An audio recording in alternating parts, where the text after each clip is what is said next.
and you are listening to the Long Game Podcast.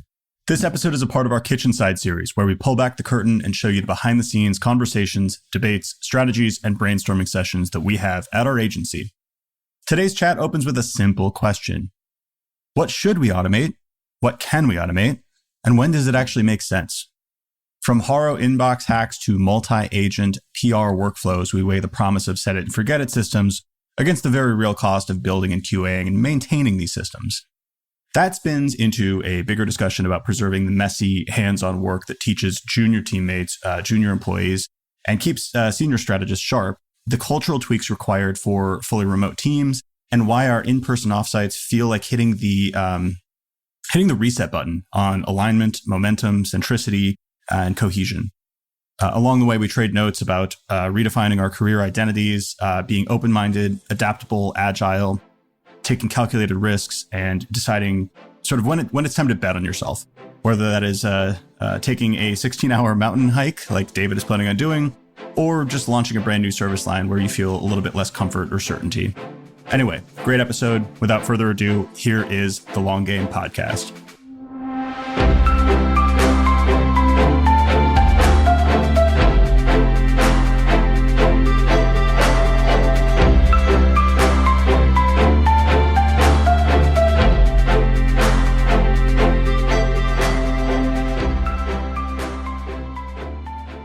Just because we can doesn't mean we should automate something. I immediately inverted that and was like, just because we should also does not mean we can. Yeah. And those are the more frustrating scenarios. Those are the most frustrating things. And I feel like that's the crux of the industry. I've definitely ran into a couple of those. Like that's the whole thing. It's like, hey, we should be automating this part, but we can't yet for some reason. Yeah. Mm-hmm. And if you did want to invest in automating it, I've run into this a couple of times because I keep a running list of things to automate. And maybe on a weekend or like a Friday afternoon when my brain's not really working, but I can still tinker, I'll try to automate some stuff. And one of those things is I've heard of people building out these automations for Haro emails. So if y'all get I'm currently subscribed. Those emails are long and there's dozens of queries. And most of the time, it's not even relevant to the point where I just archive most of them. I've heard of people creating automations where you get the email, triggers a zap, it parses out the email to figure out which ones are relevant. And then I'm jumping straight into this already because that's where my brain is. It parses out what's relevant to your business based on what you tell the agent. And then it'll just send you a separate email with the query and like the actual relevant thing. I tried to automate this and I was like, yo, this would take many, many hours to actually build and like QA. So I had to pause. But that's like an example of... I think that's a good idea. It is a great idea, but it wasn't something I could build in an hour. Like I need to actually sit in QA and like figure out how to parse it out correctly. And maybe I'm just not good at some of those things. Well, then you have to weigh like the benefits to the task itself of like, is that something that you do often enough that has enough value to you and the business to spend that time doing? Do you feel like it is? That probably would be a valuable thing for us, but then I could imagine somebody building like a miniature, like a mini product because like all digital PR, all content, all link building agencies. I feel like this should exist. Yeah. Like, so just another thing since we're on it, we've been thinking a lot about digital PR and we're like hiring for those roles right now. And one of the things I thought about was, what if there was like an agent that based on a given, like let's say we have a client that's in the procurement space. There's an agent that scrapes the news, scrapes Reddit to find trending topics about software procurement or whatever. And then based on those topics, come up with digital PR ideas or blog post ideas or LinkedIn post ideas, have another agent take those ideas, turn them into posts, like LinkedIn posts or blog posts, have another agent create a video script so that if clients want to do video, they have a script ready for them. There's all this stuff that can be built, but contrary to what you see, it's pretty difficult to build some of these things and make them work like seamlessly. Is.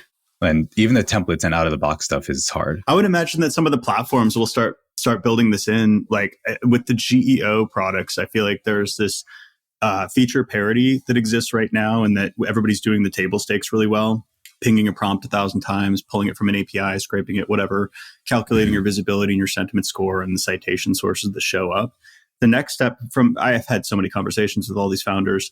The next step is figuring out how to make that actionable. And I think all of these products have different POVs on that. But one thing that you'd mentioned there is I could imagine, you're looking at the citation gaps where you don't exist, or potentially if there's just weak citations and data available for that prompt, you could say, hey, like there's a really interesting opportunity here to create a piece of original research that maps to what somebody would be searching or prompting. And here are some ideas as to how to do that. Here's an outline and here's the methodology. But I feel like that's something that's in the works. I would imagine, I can't believe, does Ahrefs or SEMrush do that with sort of, they have the Content Explorer tool, right? Ahrefs has like that brand package that tracks AI citations. It's a lot more expensive. So I don't have visibility into how it presents its like action items or recommended next steps, but I took a look at Profounds and it's quite high level. I wouldn't say it's anything that an average SEO couldn't generate from the data. But what's interesting with Profound is they have a blog writer tool. So you can like segue into content production if that is one of the recommended actions. But yeah, the LLM visibility analysis I did for one of our clients, it was really cool to point. There's just so many opportunities that come out of like the citation review, seeing not only where the brand mention gaps are, but having it justify or at least point to original research in this area, or doubling down on product pages and comparison pages. And frankly, a lot of this stuff is already built into our playbooks that we're already bringing to the table, but it's cool to have it check multiple boxes. But yeah, it'll be interesting to see how the action items come out of that stuff. That automation question is so interesting though, because David, you talked about that in one of our team meetings today about before I put the time and effort into building this workflow, do we first agree that this is a necessary step in the work that we're doing? And I think that's something that it doesn't get asked as frequently as it should, which to your Haro example is you frame the objective. Like, what do we want to accomplish? And then you kind of frame inputs as to getting to that objective. And then for me, at least, what I do, and this is maybe like an analytical background, is I figure out what methodology would lead me to the solution. And for you in the Haro example, it's sort of a filtering or a matchmaking. It's like figuring out like among the myriad opportunities, which ones are actually relevant for me. And that's a great use case for an LLM. So you look at that as like technically feasible, but then you think, is this worth the time and effort based on the work we're doing, which is to get Haro placements or like digital PR outreach placements? Yeah. Kind of interesting. Yeah. Yeah. And then there's also the like, sure, I can automate this, but it'll take 5 to 10 hours.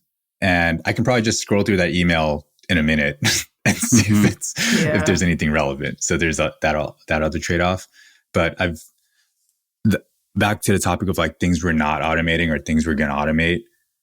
I think it was Ben on our team who brought this up of like, sure, we can automate a lot of that stuff, but also we need to create a space for people to become like senior strategists that work with clients. And if we automate all the junior stuff, how do we bring in junior people who will want to work with clients? And so I just spoke to another person who's in like biotech, and he was actually saying like, yeah, we don't hire any juniors anymore. Like all the analyst stuff that we used to have juniors do that he used to do himself, they used to use AI now, which is kind of crazy. And I'm like, so what happens when like all the seniors leave or like people churn out? Like, how do you replace them? Then you just hopefully hire someone else. Well, and then how do you learn in the first place? Yeah, that to become a senior, Yeah.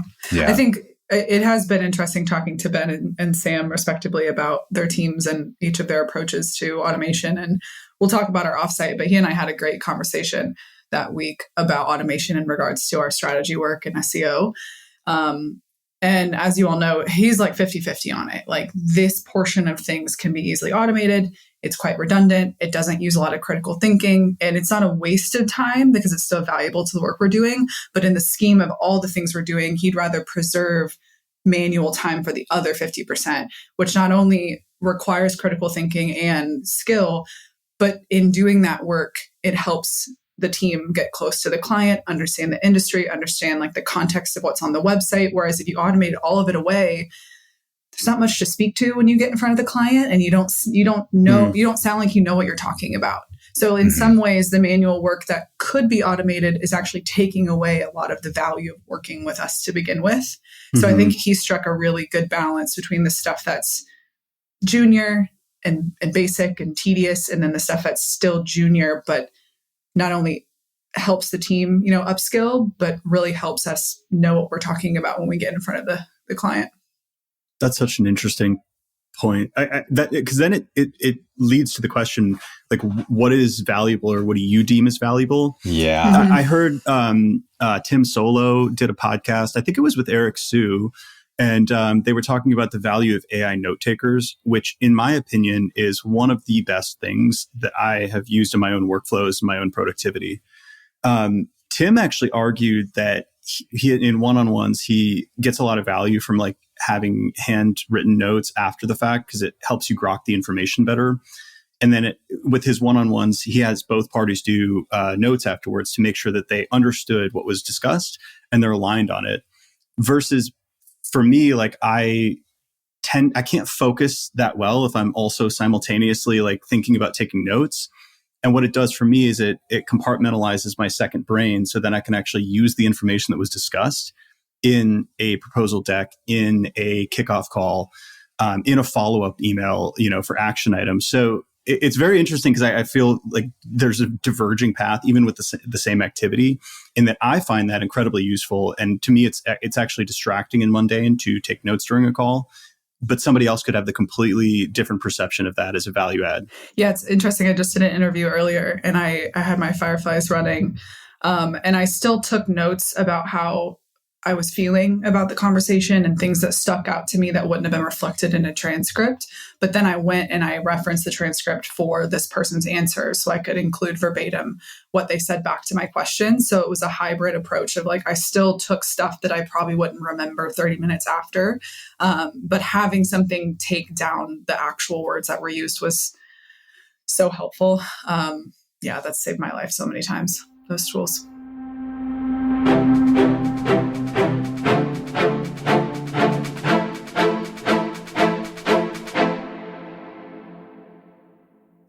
One thing that I think is true of most automation is that it feels like we tend to automate things that are human touch points. And maybe you were alluding to that, David, but like with I don't know, you can automate notifications to people, but I feel like it has a lot more impact if you actually either pick up the phone or like shoot a Slack message and like have a face and a name and a person attached to it. Yes. Because then there's some accountability in the response and it doesn't feel so generic. Yeah. Like you can obviously save time by sending a templated thing.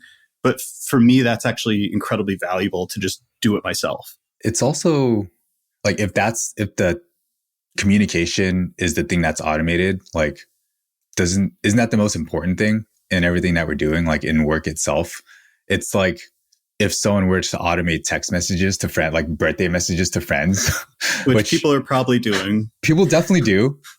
Like, you do you if that's what you decide to do. But like, I remember having a thought and I was like, oh, that'd be nice. But I'm like, wait, if I don't care enough to send him a birthday message, why would I automate this? And if I were getting an automated happy birthday message, would I like that? And I think, like, not only is it more impactful if it's coming from an actual person versus an automated Slack bot or something, but shows that you care, I think. And it's that effort that I think, Alex, you and I talked about on our last kitchen side around, like, there's value in the effort. And I think what Ben is getting at is there's value in that messy process of understanding an industry versus just doing a ChatGPT deep research prompt, which gives you a lot of information, but hopefully you're digging in deeper and like using it as a jumping point to go through a process and like go through the necessary friction to learn and like put into care. Mm-hmm. Yeah, definitely with the strategic work, you have to have some level of playing around with the information in your brain before you really grok it inside and out to be able to speak to it at like beyond a service layer. I think a lot of people who are probably using AI to summarize very in-depth information. And I'm not the first person who's explored this as like a possible pitfall. Like, I think Ezra Klein talked about this with writing. there's a process that entails when you start writing a long form essay where you're actually grappling with the ideas and playing around with them in your brain and writing a sentence that feels wrong to you. And then you kind of go back and you edit it and you parse out this word that felt like just, it didn't describe it fully. And through that process, you sort of clarify your thinking. I've seen, this was a joke, but some guy on Twitter posted about how you could summarize like the great literature. ChatGPT. It was a troll. It was a shit post, but there were a lot of people who were like, "This is great." I was like, "That's kind of sad." Well, you start thinking about that, and you abstract it out to the ad. What is the ad absurdum? Or I don't know. There's some phrase where it's like you bring it out to the fullest point where it's just absurd, and you could just summarize all literature, and it just says like, love, suffering, death, like let go, or it's just like the most that's all you need to read. Distilled boilerplate things, but like you're not gonna think of Gatsby. Yeah, longing, like Gatsby is longing. It's like you got to go through and understand the role of Daisy Buchanan in context with Jay Gatsby to really fully embody that concept. You can't just like hear the synopsis and get the same point of view. Yeah, it's actually, I remember when I started hearing about Blinkist. Have y'all heard about that? Yes, that's what that reminded me of. How would you describe it? It's like audiobooks in 5 minutes or something. Like it gives you a summary of the book. Cliff notes for nonfiction. Yeah. Is it only nonfiction? Yeah, I remember when I don't know, maybe. I remember when I saw that, I thought, oh, that's really efficient. And then I thought about it more. I'm like, wait, if I just get a book summary, will the lessons actually stick? I would probably just forget it like in the next day or something. But I used to think that some books could just be a blog post, and some can be, but I've had some where each chapter continues to build on the previous. And I'm like, oh, I can see why this is important. I'm now going to reference this years later. Like somehow Alex references these books he's read, but like, I don't know if those lessons would stick with you if you just read a 5-minute Cliff Notes. Got an AI summary of it. I think a good heuristic is that if you can distill a book into 5 bullet points, it's probably not worth reading. Yeah. Or especially if the lessons are obvious, then it's just skip the book and do it. Just do the thing. Mm-hmm. Like you didn't need to read the book. You were productively procrastinating anyway. It's like that. That's probably a good heuristic. It's like reading Anti-Fragile. You can't really encapsulate the ideas into a single sentence. It's like it goes through so many illustrations of it that reading it was well worth reading once and twice and 3 times. But I'm trying to think, like, there's probably a lot of pop psych books that you get in the airport where you're like, you read Anti-Fragile 3 times? Yeah. Oh, shit. I've read Black Swan twice. Yeah. I like to reread like the densest books. Alchemy, I've read a couple times that I really want to ingrain in my brain and like have as an operating system. But there's some books, I would say, especially more of the self-help and productivity books that you already know the concept. You just haven't you haven't embodied the courage to actually do what you know to do, And that's where I see like a lot of those Blinkist things. I don't know. I've never used Blinkist, but I would imagine if you can summarize it so succinctly that it's like, like a book could say like, do hard things. It's like, well, yeah, go fucking do hard things. Don't read a 200-page book about it. That makes sense to me. Hey, I love that David Goggins book. That was a good one because it was a memoir. There's some new one about doing hard things, isn't there? It's like about the Nosogis and is there? Something like yeah. It's about it's a good message because it's like I do feel like we sit on laptops all day and air conditioning, and it's probably beneficial to get out of your comfort zone and do some hard things. But at the end of the day, like, don't we all know that? Can't we just like go do the hard thing? I guess not. I don't know. Maybe you need motivation from time to time. I found my hard thing I'm going to do. I don't think I told you both yet. I'm going to do it's called the Presidential Traverse in New England. So it's like I think a 16-hour hike straight. Might be 16 to 20 hours, but that's going to be that's incredible physical challenge this year. Cause Alex, when are you doing that? 3 weeks. In 3 weeks? My friend just texted me. He's like, hey, you want to do this? I'm like, wait, I'm down. Have you trained? I'm fine. I'll be fine. Is this right before your offsite? No, it's going to be, it's going to be right before. So damn, I will not injure myself. You're going to be hiking and then have to sit on a plane for like 10 hours. You better stretch. I'll be fine. Yeah. But Ali, you mentioned our team offsite and like your conversation with Ben. Do you want to go into that? What did y'all talk about? Like the automating stuff and then like the team culture and remote and all that? Well, I think we should talk about the offsite in general. I think we talk about offsites every time we do them, but man, it is so good to be in person. Mm-hmm. Like it's so good just to like, I feel like remote work, and it's top of mind for me because in this interview I just had, we were talking more like culture, values, and he's like, I've been in a remote team for a long time, but I'm starting to feel so drained. And I used to love it being on my own, working autonomously, working whenever I wanted to, but I just feel so alone. So he was really like checking on how we manage our culture, our remote culture and all that stuff.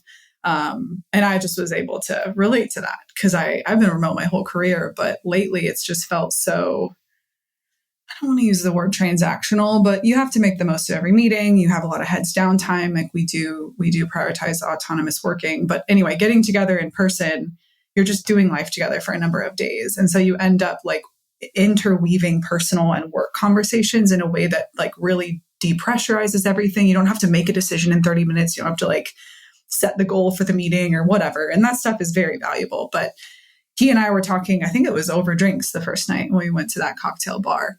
And I was just asking how the team's feeling about everything, how much everything's changing and all this stuff. And he's like, the team's really pumped about automating the stuff they don't want to do anymore. But there's some stuff they feel very protective over because they know how much it gives them confidence when it comes to their work. And so we were kind of breaking down those two buckets and then seeing how the team like responds to the ideas they bring to the table and how they've been testing some stuff. Some stuff's been working, some stuff's not. But we just kind of kicked back and forth about how we feel as a company. Because he asked me, he's like, what do you guys think about automation? And we talked about the little stuff we've been automating, some of the big stuff that we've been thinking about. But in terms of our SEO and our strategy work, we landed on kind of that 50-50 bucket with the more manual stuff being preserved as such because of its value across the whole client relationship. I'm excited to see how the team continues to iterate though, because I know that they still have more that they want to try. And as we bring on these junior folks and maybe the ideas that they bring to the table, like I kind of told them it should be an always on thing. Like there's so much in flux right now. So it seems like we're doing a lot, but I don't want to just like set it down in Q3 and be like, okay, we're done automating. Like that really shouldn't be the way it goes. I want to keep testing and seeing what works and what doesn't. I try to automate a lot of things that don't work. Like I try to use AI worth a try. A lot of things too. I'm like, that ended up being a waste of time. I'm just going to go back to doing it how I was planning on doing it. But then if it works, it's like worth it. Yeah. The offsites are interesting for me because in my mind, like our organization is like a ball of energy. And after a lot of change, it starts getting like a little chaotic. You can barely tell it's like a sphere anymore. And then we meet in person and we hash things out. We get in a room, we talk about everything. And then that ball kind of becomes a little bit more structured. Not like perfect, of course, because that's not a good way to like build a business being so rigid. But a lot of the tension and like the confusion and nuance that's missed gets cleared up. Because I remember talking to Ben and Sam, and I think there was a perception that a lot of us were misaligned on some things. And it was based on a sentence that was said here and there. And then after we had that workshopping session in WeWork, we got out, we were walking outside, and I asked Ben how he felt about things. He's like, I actually realized we're more aligned than I thought. It's just these random sentences that are said that there's in 30 minutes, like you don't get a chance to get through everything. And so I used to question whether we should keep doing offsites in general, but now I'm like, okay, if it's once or twice a year and it means getting this clarity together and feeling like we're all aligned and on the same page, totally worth it. And then we also just get to hang out and not just talk about work all day. Because what I miss that you're kind of referring to, Ali, is I was not remote my entire life. I was remote before I did go to an office. But when you're in person, everyone's more multi-dimensional. Mm-hmm. But when you're remote, your calls are it's mostly work. So feels a lot more one-dimensional, which is not conducive to like good working relationships, I think. I think that the more we grow and the bigger the challenges that we face and the more we work on that, we don't know what we're doing, which is fun but it's a different challenge than I think we had 2-3 years ago. The more important it is that we like bounce ideas off each other, or admit like, I need to just talk about this out loud. I need to just like get out of my head and detangle it. And you don't really get that, remotely. I'm sitting in this room and I'm like, I suck. I can't figure this out. But if you were like across the hallway, I could just be like, David, I need to just run this by you. And then 5 minutes later, I'd probably feel better. So I think the offsites are really conducive for that. And I think the one we had last month was perfectly timed with everything that we're going through. Like we really hashed out a lot in like 6 hours. And I do think that we pivoted really well and we're in this new phase. And it is still a lot going on. Like we're still rebuilding, but it just feels a lot smoother. Like I feel like we're all very connected. We're very aligned with our priorities. I think the offsite was a big part of that.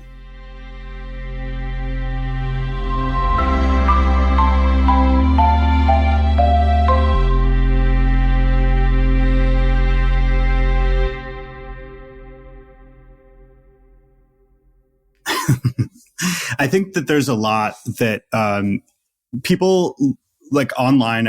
I feel a little bit like I'm wasting somebody's time if I am pinging them for something non-urgent or work related. But I think there's a lot of value in what is often perceived in the left brain as wasted time.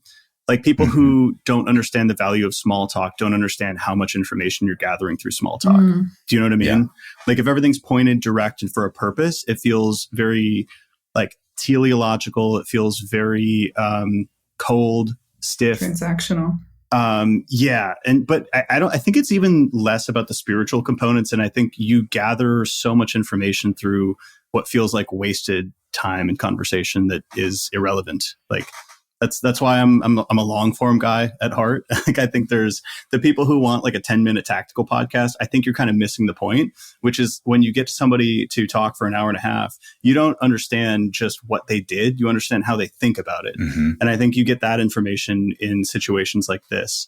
And then the communication point, David, do you think it's merely that we're missing depth and nuance? Sounds like too generic of a word, but I'm imagining online communication being much like you have a page from a book, and you only see the first sentence of every paragraph, which presumably would give you a structural understanding of what the page is about, but it doesn't give you the contextual understanding for why on each point or like the underlying reason. So when you're saying, hey, we want to automate this process, what goes unheard is how that fits into the broader go-to-market, how that aligns with what we're hearing in sales calls, how that's effectively going to make this team's job easier because it front loads X, Y, and Z. And then getting together, you kind of hear all of those things and you're like, I get it. Yeah, that makes sense. Yes. And on an even simpler level, one might interpret that we need to automate this entire process end to end. But what I would mean is, can we just automate parts of this? Like what parts of it are automatable? That's candidly like one of the things that I find, whether it's talking to prospects or even our team, there seems to be a binary view of automation, like all or nothing. I'm like, no, it's piecemeal, right? Like what are the steps that can be automated versus imagining this agent that does everything end to end and replaces all your thinking. That was like just as an example of something even less in depth than like the context of all of that. It's just how is that sentence interpreted? And then is there space to then be like, what do you mean by that? Well, what do you mean? What do I mean? You just automate parts of it and have that conversation of like, what do you even mean with those words beyond at a much simpler level? Yeah. There's something really interesting, and I'm sure this exists in full office in-person work too, but I think a lot of people want more information. That's probably true. Like everybody in a company wants to know more about everything else. Is that like generally a rule of thumb? Right? Like I hope so. I assume Quincy on the strategy team wants to know more about editorial, who wants to know more about what we're talking about in sales. Like that, presumably everybody wants to know more and have more of a transparent information culture, right? But at the far end of that extreme is essentially indigestion, in that if you know everything, it's very hard to pinpoint what is valuable or what you should be focusing on. In fact, like I enjoy it nowadays when I don't know certain things. That's actually very effective for my job, because then I can focus on driving value where I drive value, and hopefully things get escalated. And that's where you build systems, leadership, and like I need to hear about this client when this happens, but not when this happens. You make that decision. And that's like how you give autonomy and authority over, owning decisions and whatnot. I think so it's like there's such a conflict in how much information is shared and how it's shared in a virtual culture that doesn't exist as much in in-person culture. Does that make sense? Because sometimes when we make decisions, they're because me or you two or one of us has a much greater clarity and we've seen more and heard more and we have more information than would be responsible or even effective to communicate. Like, could I distill the 100 sales conversations I've had over the past year, the convos with VCs, the meetups, et cetera, that then get distilled into this directional activity that we've taken on, right? Yeah. Like that would be absolutely overwhelming to communicate at an all hands, let alone, the breadth that I would need to communicate those things. So I don't know what point I'm trying to make there, but I think that it's more extreme in online cultures where everything tends to be a little bit more bullet pointed and there's not really room to kind of like communicate the different levels of vision and where you're seeing versus where this person's seeing things. I guess I'm trying to draw a tangible example and let me know if this is the right interpretation. Like, let's imagine there's 20 of us in an office, pretty small office. We can hear all our conversations. Like, I can hear all your calls, Alex. Like, I can hear all of Ali's sales calls. I keep hearing that you're talking about GEO. Maybe Quincy's also there and he hears it. Maybe after the call, he's like, hey, I heard GEO come up. Like, what's up with that? And over the course of weeks, we refine how we talk about it. And because Quincy's hearing it all passively, once we make a call of like, here's how we're going to pitch this service, he's like, oh, I get it. But because we're remote, Quincy or any other team member doesn't hear all that. Yeah. And when we say, here's how we're going to pitch GEO, it's like, wait, where did this come from? And maybe there's some even confusion on like what is like so different or what is the same versus like you hear that sales call and I'm like, oh yeah, they were talking about how they want brand mentions and something. And then the person could be like, oh, like the thing we already do, but we could, okay, yeah, I got you. Like there's a little bit more, you're like, oh, I'm not as like concerned about this being a completely new direction or something like that. Like they're minding like their sphere. He's thinking about delivery, for example. So he's like, I'm hearing you sell this. We're not yet delivering it, but I've already thought about it because that's been a repetitive thing for the past week. And then when we bring, a new deal to the table that has that as part of the scope, he's like, I've already thought about how to do this. Whereas now we have to like figure out how to roll it out and all that stuff. So it's more communication, more information to share. Yeah. You have to be much more intentional, I think, with the remote communications. Whereas I think you can be a little bit more ad hoc and informal with in-person. Yeah. Being ad hoc remotely causes a lot of challenges. I've learned. I've tried not to do that. But like and I think going back to the offsite, it was super helpful even just hearing like Ali, your conversations with Ben and Sam around some of the stuff I had no context about because like Alex, I decide to put most things out of my mind unless if I'm needed now. And maybe that's a part of growing up or becoming a better leader. But that was helpful because oftentimes I'm like, hey, I have no context on how we got here. Can you just like lay it all out for me? I'm like, oh yeah, that makes sense. But I didn't need to ask that because the conversation just happened live. So conclusion, get in-person time. Face-to-face time. Should we get an office? I think we could probably find an office in Soho. I've been looking. Got a couple spaces very in affordable. Mind. Yeah, very like, affordable. Move. That's right. Move to New York. But I think a thing that came up related to like the conversation at the offsite, it was more of a realization I had going into it was that we as in marketing teams, other agencies, marketers in general, we're kind of figuring things out as we go. And the sentiment I've gotten from a lot of my calls from marketing leaders is they feel behind and they feel like everyone else has figured it out and they don't know what they're doing. And I try to be the voice of reason. I'm like, hey, you're not that far behind, but here are some things that you can be doing. And I don't know the exact point I'm trying to make, but it kind of goes back to this being like a strategic partner thing where this moment for marketers and people in SEO is actually the moment to be strategic because you kind of have two options. It's either be the first mover and like make some mistakes, waste some time, waste some resources, but be learning and gathering data on what works right now and what doesn't. And then the other option is wait for someone else to figure it out. And then you follow suit once it's figured out and there's no more arbitrage opportunity.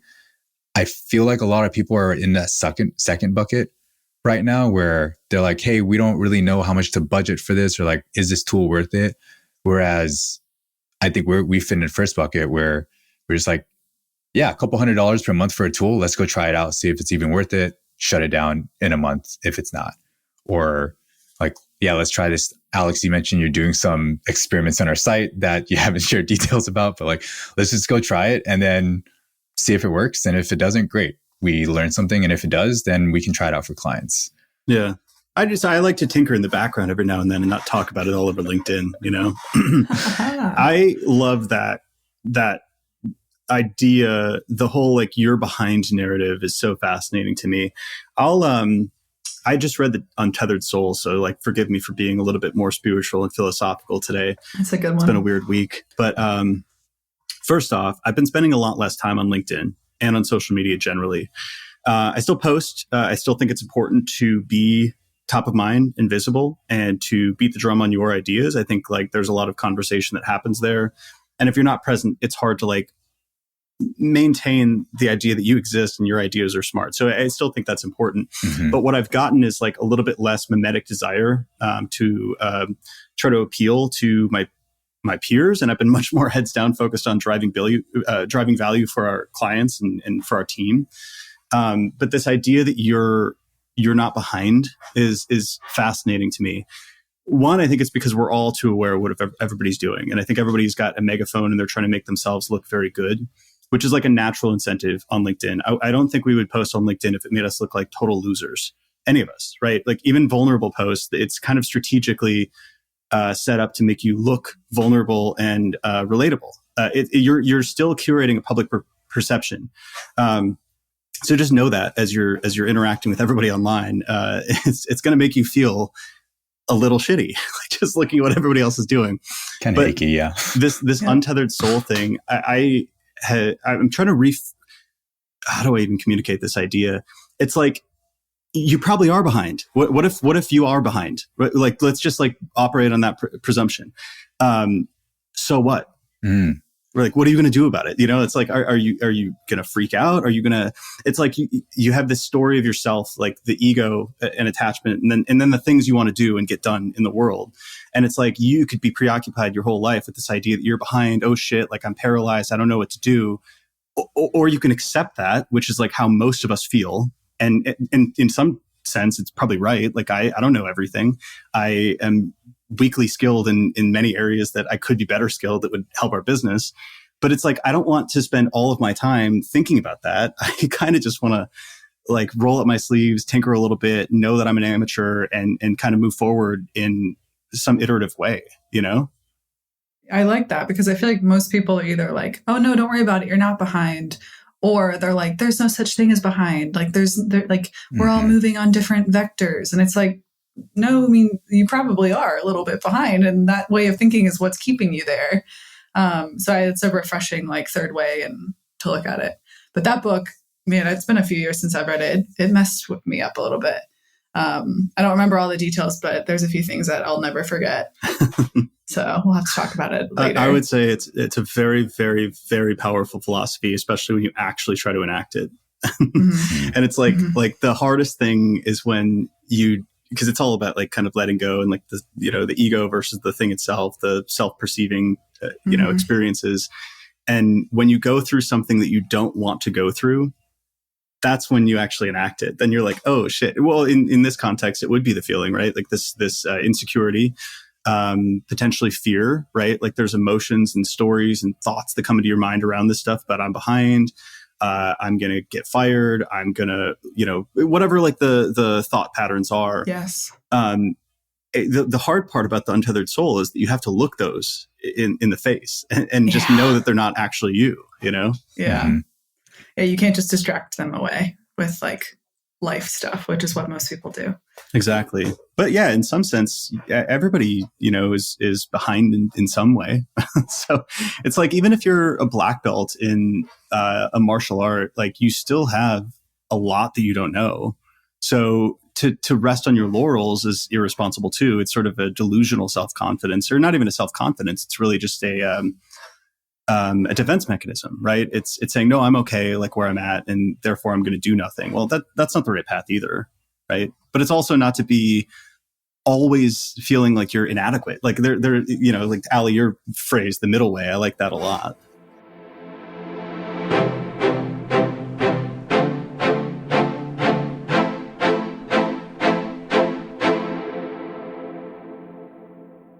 It's also like cool. Like if you're not excited by all the shit you don't know, like why, like what are you doing? Mm-hmm. You know, like, are you just cool to just stop now and just be done at 31 or whatever age you're at? I think I have shared this sentiment on LinkedIn a couple times, and I feel like it makes me sound like a big geek, but I have to believe that how we're feeling right now is how like early SEOs felt, like way back when Google was born and people started figuring out how it works, and it started to become like an integral part of how people grow their business. And people are like, oh, we're history in the making and all this stuff. And I'm like, I kind of think that's true.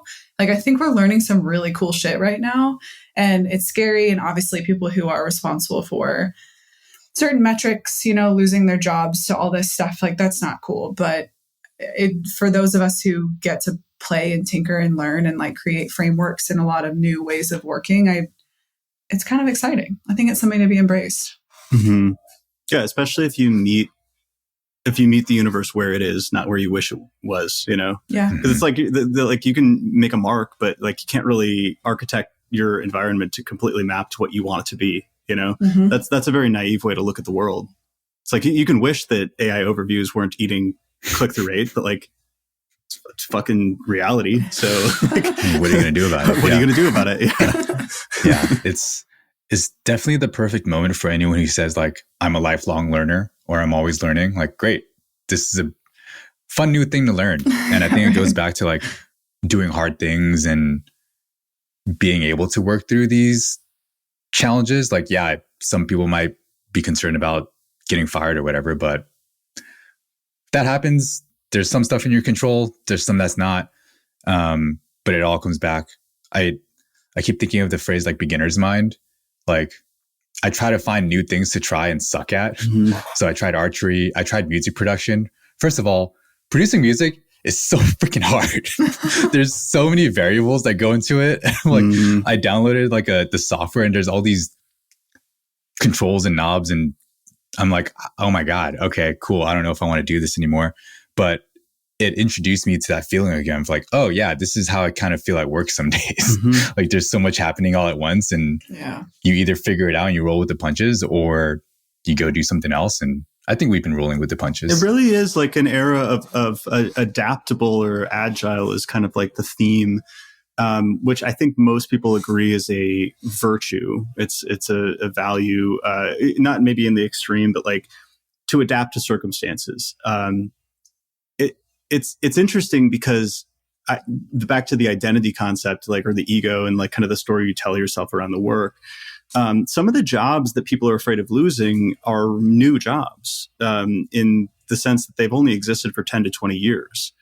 And that's a very fascinating thought. Again, I'm not rooting for jobs to go away, but you should look at the arc of history and realize that like a lot of what we do now didn't used to exist. And some of the root level skills are part of those jobs. Like if you take, like a social media manager, right? That's a relatively new career. It's like the skills that went into that existed before, like writing, communication, engagement, like with a community building in a sense. Those jobs will likely still exist, but like they may change. And you're seeing that in a sense with the sort of blog writer. I don't know if it's entirely changed. There's a lot the dust is still settling, but you're seeing this concept come out that's like a content engineer, which is like a hybrid, sort of content marketer, editor, and then a systems thinker who can kind of build processes by which you can, pull ideas through a workflow and repurpose them to different formats. And it's like the raw ingredients are there. So if you just like slightly alter or let go of that ego or like identity, you can adapt fairly easily. And I'm seeing a lot of people, I don't know if it's just like our age or the time in like the AI era, but I'm hearing a lot of people who are going through major career changes or, I don't know what I want to do. And they'll tell me about all the stuff that they're thinking about. And it's funny because from an outside perspective, I can often see a couple paths where I'm like, you would be perfect for this. Like you've done this your whole career and you're only thinking in this lane. But if you literally just step like 2 feet to the right, oh my God, it's perfect. Yeah. I had a similar conversation with Lisa, for listeners, that's my partner. And it was just exposure. Like she was thinking about the roles that she's looking for right now. And she described her previous role. And I said, oh yeah, if you're trying to go into software, because she was in pharma and biotech, like that's a client success role. Like you're working with product management, engineers, sales teams, and you're figuring out like implementation for this software. She's like, but that wasn't my title. I'm like, yeah, but that's your skill set. Like the immutable skill set that won't change. Like this is what you're really good at. That translates to client success and like cross-functional project management. But if someone were focused on only what they did and their career, it's kind of like tunnel vision. Like you think that that's what you just keep doing, but there's so many, lateral movements you can make that probably are very well suited to your skill set and might even like be a good opportunity that no one else is looking at. Like that happened with the clay stuff, right? Like people saw clay, they're like, I can do so much stuff with this, but it wasn't a role that existed before. And all of a sudden there's like clay agencies and engineers like that. Clay agencies. Yeah. Clay books. Nothing blows apart your sense of identity like becoming a business owner or entrepreneur. It's the ultimate example of like, if you're not...